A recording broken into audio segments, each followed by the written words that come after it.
सूचना केवल हमारे विचार हैं, वित्तीय सलाह नहीं। निर्णय लेने से पहले खुद शोध करें। किसी भी लाभ या हानि के लिए हम उत्तरदायी नहीं हैं।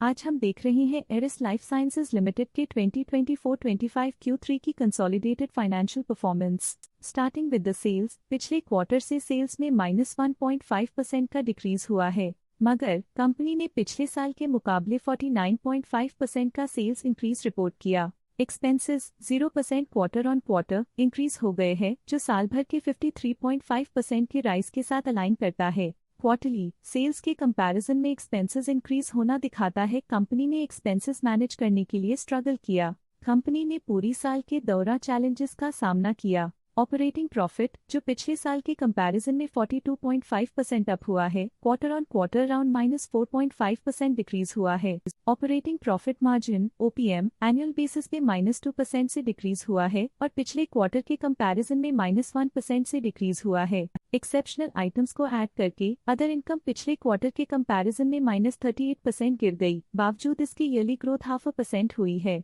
इंटरेस्ट एक्सपेंसेस पिछले क्वार्टर से -4% डाउन हुआ, लेकिन ईयर ओवर ईयर इंक्रीज लगभग 2 गुना हुआ है। डिप्रिशिएशन कॉस्ट्स में 1% का क्लाइम देखने को मिला और ईयरली बेसिस पे 77.5% का इंक्रीज देखा गया। प्रॉफिट बिफोर टैक्स एनुअली 0% बढ़ा, लेकिन प्रीसीडिंग क्वार्टर से -10% डिक्रीज हुआ है। इस साल कंपनी ने 12.5% टैक्स पे किया और क्वार्टरली कंपनी ने 25% टैक्स पे किया है। नेट प्रॉफिट ने ईयर ऑन ईयर -14.5% का डिक्लाइन दिखाया, लेकिन लास्ट क्वार्टर से -10% का कंट्रैक्शन हुआ है। इस क्वार्टर के दौरान कंपनी का परफॉर्मेंस इतना अच्छा नहीं रहा। नेगेटिव नेट प्रॉफिट लॉसेस को इंडिकेट करता है। वहीं अगर एनुअल एनालिसिस की बात करें तो साल के दौरान कंपनी का परफॉर्मेंस अच्छा नहीं रहा। नेगेटिव नेट प्रॉफिट का मतलब है कि कंपनी प्रॉफिट के कंपैरिजन में नुकसान उठा रही है। अर्निंग्स पर शेयर EPS में ईयरली -18.5% का डिक्रीज देखा गया, लेकिन क्वार्टरली में 8.5% की गिरावट भी नजर आई। इस क्वार्टर में कंपनी का EPS इतना अच्छा नहीं रहा। नेगेटिव प्रॉफिट कमजोर एफिशिएंसी को दिखाता है। एरिस लाइफ साइंसेज लिमिटेड के फाइनेंशियल स्नैपशॉट को रिव्यू करते हुए कुछ मुख्य ट्रेंड्स सामने आए हैं जो कंपनी की परफॉर्मेंस पे रोशनी डालते हैं। दिसंबर 2021 से दिसंबर 2024 तक एरिस लाइफ साइंसेज लिमिटेड की फाइनेंशियल जर्नी में सबसे पहले बात करते हैं सेल्स की। इस साल सेल्स में 47% की वृद्धि हुई है और पिछले 4 सालों में 107.5% की वृद्धि हुई है, जो एक निरंतर अपवर्ड ट्रेंड को दर्शाता है। पिछले 3 साल से सेल्स लगातार बढ़ती जा रही है, जो मार्केट एक्सपेंशन और कंज्यूमर डिमांड में वृद्धि को दर्शाता है। अब बात करते हैं एक्सपेंसेस की।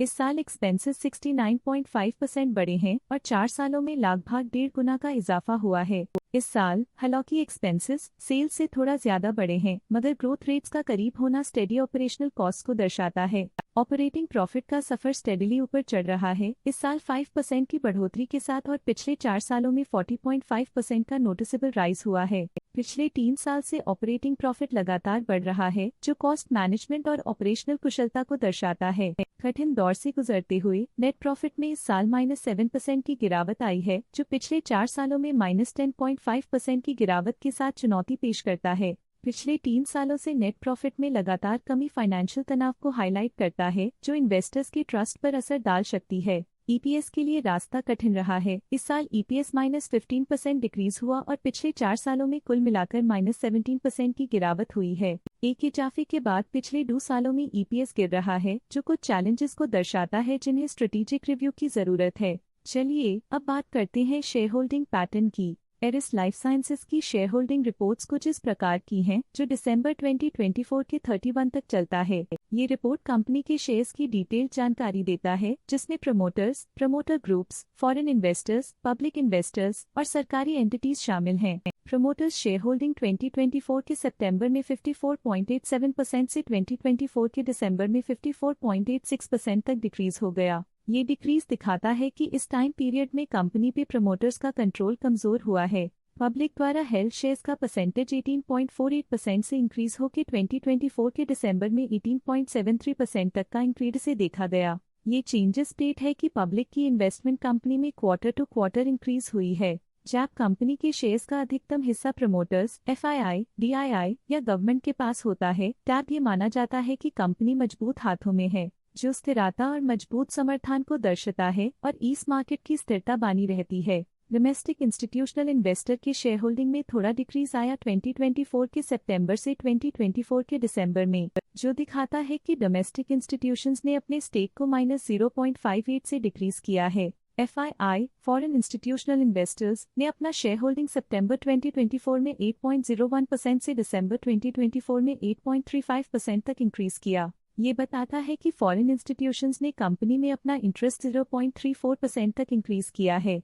ये था कंपनी का करंट शेयर होल्डिंग पैटर्न। आइए नजर डालते हैं कुछ प्रमुख FII ट्रांजैक्शंस पर जो मार्केट के डायनामिक्स को रीशेप कर रही हैं। 3 अक्टूबर 2024 को Motilal Oswal financial services limited ने 20.8 लाख शेयर्स इन्वेस्ट किया 1350.18 रुपीस पर यूनिट के हिसाब से, जिसका टोटल 280.7 करोड़ था। आशा है कि ये FII डील्स के इनसाइट्स आपको स्टॉक मार्केट समझने में मदद करेंगी। अब नजर डालते हैं एरिस लाइफ साइंसेज की स्टॉक रिकमेंडेशन पे।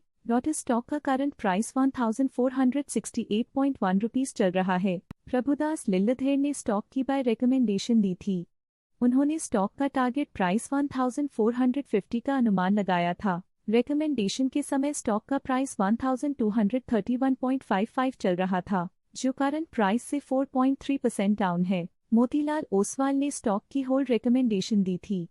उन्होंने स्टॉक का टारगेट प्राइस 1270 का अनुमान लगाया था। रिकमेंडेशन के समय स्टॉक का प्राइस 1231.55 चल रहा था, जो करंट प्राइस से -12.6% डाउन है। आज के लिए फाइनेंशियल सेक्टर में इतना ही।